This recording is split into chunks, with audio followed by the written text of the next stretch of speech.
বাজার করতে চলে এসেছি।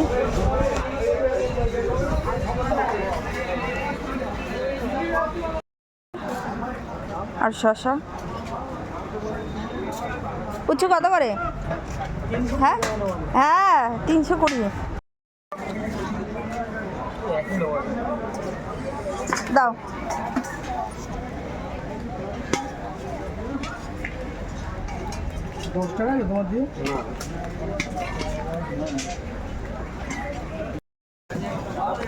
ইচড় কত করে? ইচড় 40 টাকা কিলো। বাবা এত দাম গরমে। নেব চিংড়ি মাছ। চিংড়ি কত? 200 করে 50 হেভি চিংড়ি। আর অরিজিনাল চামড়া চিংড়ি। নিয়ে নিচ্ছি চিংড়ি মাছ, নিচ্ছি কাঁচা লঙ্কা, আর নিয়ে নেবো কুমড়ো, আর নিয়ে নেবো চাল কুমড়ো। আম কত? আম 225। 250 আম নিয়ে নেবো। নাইটি নিয়ে নিলাম, এখানে প্রচুর নাইটির কালেকশন পাওয়া যায়।